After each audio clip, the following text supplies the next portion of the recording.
যে একটা দোকান আছে আমাদের দোকানের জয়গুরু মিস্ত্রি মান্ডের সামনে বড় একটা গাছ উঠলো, এই গাছটা লইয়া পড়ছে টিন টুন বাইঙ্গা মানুষ টুন তো ব্যথা পাইছে অল্প, বেশি পাইছে না করতে রক্ষা। আপনার দেখা যায় তার সিরা যে অবস্থা গাড়িগুলো বড় সবার আসতো না, গাড়ি থাকলে গাড়িও বাংলা 4-5টা গাড়ি তাই দোকানে যাবো। মানে কোনো কেউ আহত হয়েছে না? আহত একটু অল্প একটু লাগবে, এমনি বেশি কোনো ব্যথা পাইছে না। এটা নিচে কোনো গাড়ি টাড়ি পড়ছে না বা যাত্রী টাত্রী পড়ছে না কিছু? লাখে পাচ্ছে না হলে প্রচুর টাকা গাড়িগুলা, তো মানুষ ক্ষতি হয়েছে না, কোনো ঠাকুরে বাঁচাইছে। আমরা 2 লক্ষ টাকা কেন বুঝতে। এটা গাছটা কত বছর পুরান? আর 50 বছর আগে।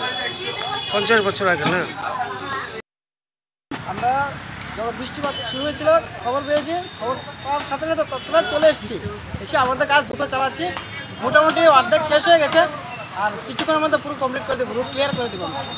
আচ্ছা, তোমাদের কাছে কে খবর দেয়? কে? আমাদের অফিসার স্যার বাবু খবর দিয়েছে, ইনচার্জ পাঠিয়েছে আমাদেরকে। আর কতক্ষণ লাগবে মোটামুটি রাস্তা পরিষ্কার হতে? আধা ঘন্টার ভিতরে পুরো রাস্তা ক্লিয়ার হয়ে যাবে।